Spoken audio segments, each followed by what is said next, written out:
पलवल विश्राम गृह में इनेलो नेता अभय सिंह चौटाला ने प्रेस वार्ता कर सरपंचों को अपना समर्थन दिया।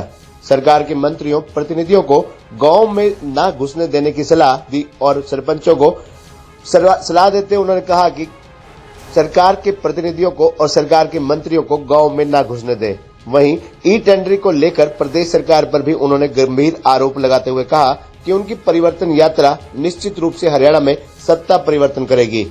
अभय सिंह चौटाला ने ई टेंडरिंग और रिकॉल पर बोलते हुए कहा कि सरपंच जनता के द्वारा चुने हुए प्रतिनिधि होते हैं, ऐसे में सरकार को कोई भी कॉल का हक नहीं है। उन्होंने कहा कि ई टेंडरिंग को लेकर सरपंचों का विरोध लगातार जारी है। सरपंचों को चाहिए कि वे सरकार के नुमाइंदों को गांव में घुसने ही न दें। जिस तरह से किसान आंदोलन में सरकार के नुमाइंदों को गांव के अंदर प्रवेश नहीं करने दिया गया था, उसी तरीके से इनका विरोध किया जाना चाहिए। सीएम प्रदेश का मुख्यमंत्री है तो सरपंच गांव के मुख्यमंत्री हैं। ई टेंडरिंग के पीछे सरकारी कमीशनखोरी है, इससे अफसरों की ताकत बढ़ेगी, न कि सरपंचों की।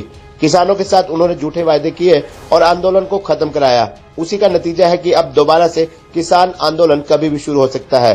ये सरकार शुरू से ही बैकफुट पर रही है। चुनाव के नजदीक आते ही देख लोगों को धर्म के नाम पर लड़ाने का काम करती है। उनकी अपनी एक अलग सोच होगी यात्रा की। मैंने जो यात्रा शुरू करी है, आज इस यात्रा की प्रदेश में सख्त जरूरत है। उसका एक बड़ा कारण है, पिछले 3 वर्ष से इस प्रदेश और देश के अंदर भाजपा की जो सरकार है, भाजपा के साथ सरकार है, लोगों से बड़े वायदे करके सत्ता में आए हुए लोग हैं और वायदे पूरे करने की बजाय ऐसी योजनाएं बनाई है जिससे लोगों का आर्थिक रूप से भी नुकसान हुआ और जाति रूप से भी नुकसान किया। अब तो भाजपा जो है वो इस बात पे उतर गई कि हरियाणा के भाईचारे को खत्म कर दिया जाए।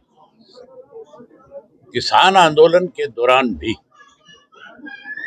भाईचारे को तोड़ने का प्रयास किया गया, उसमें ये लोग सक्सेस भी हुए। अब दोनों हाथों से प्रदेश को लूटने में लगे हुए हैं।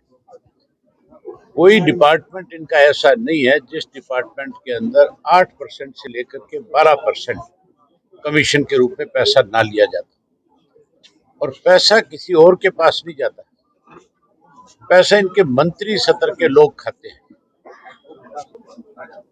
इस 3 वर्ष के राज के अंदर 24 से ज्यादा घोटाले हुए। अगर एक एक की तुम्हें बताऊंगा तो आपको भी लगेगा कि क्या हो गया, लेकिन ये हकीकत है।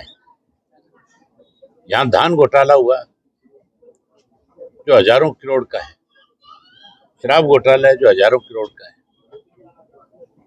उसके बाद रजिस्ट्री घोटाला है वो भी हजारों करोड़ का है। रजिस्ट्री घोटाले के बाद भूमाफिया खड़ा हो गया। आज कोई शहर ऐसा नहीं है जिस शहर के अंदर कोई भी डिस्प्यूटेड प्रॉपर्टीज है उनको सत्ता में बैठे लोगों ने ना ले ली हो।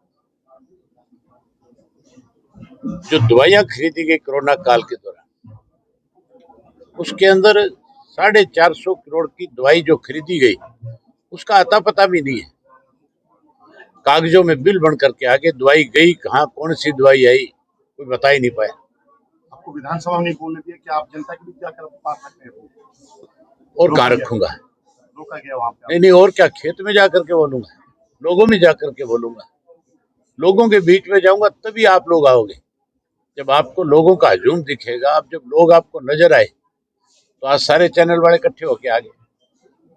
पिछले 2 दिन से आपने एक दिन ये नहीं कहा कि सरकार हमारी यात्रा को लोगों को ना दिखाई पड़े, इसके लिए इन्होंने नेट बंद कर दिए।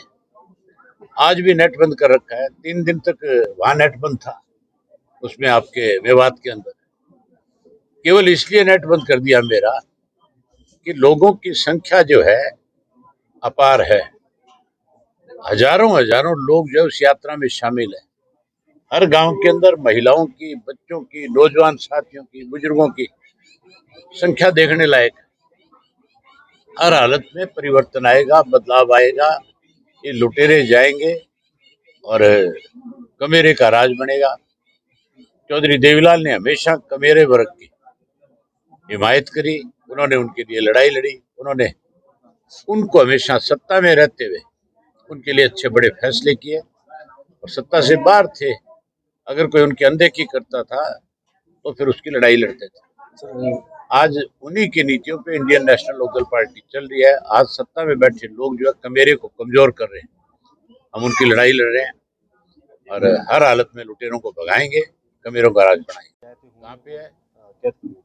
कैथल में। इससे पहले जो पंचायतें हुई, उन पंचायत को जिन्होंने आयोजन किया उनके खिलाफ मुकदमे दर्ज हुए हैं, उसको लेके आज महापंचायत। ये जो हुआ मामला यहाँ वाला, ये सरकार का कराया हुआ है। सरकार हिंदू और मुस्लिम के नाम पे बांटना चाहती है। यहाँ जो 2 लड़के मरे जो मुस्लिम थे, उनको पहले फिरोजपुर जिरका के थाने में ले जाया गया जब तक वो जिंदा थे। एक की पीठ में फ्रैक्चर था। वहां का पुलिस इंस्पेक्टर जो था उसने ये कह करके कि भाई हमारे पास तो पूरी फोर्स नहीं है, अगर यहाँ इस बात का शोर हो गया, लोग इकट्ठा होकर के आ गए तो हमारे लिए दिक्कत आ जाएगी, तुम इसको नू में ले जाओ। वो नू ले आए। नू के SHO ने SP से बात करी होगी, उसने भी लेने से मना कर दिया। आखिर ये तय हुआ कि इनको जो गोरक्षक बने घूम रहे हैं, जिनके ऊपर संगीन मुकदमे दर्ज है, जींद का एक लड़का है जिसपे 7 मुकदमे हैं 302 के, और वो इसी एरिया में गोरक्षक के नाम के ऊपर पैसा इकट्ठा करता है। मोनी नाम है ना, मोनू नाम है, हर आदमी को पता है। उस मोनू को पकड़ने की बजाय उस मोनू को उन दोनों लड़कों को सौंप दिया कहते हैं, और वो दोनों लड़के, उनमें से एक को जब वो लेके जा रहा था, दोनों को, तो एक की मौत होगी जिसकी पीठ टूटी हुई थी। उसके बाद उसने उन दोनों को जला दिया, जिंदा मार दिया। पुलिस ने उनके खिलाफ कार्रवाई करने की बजाय दूसरे लोगों के खिलाफ मुकदमे दर्ज कर दिए। ये सारी शरारत प्रदेश के सरकार की है, मुख्यमंत्री की है।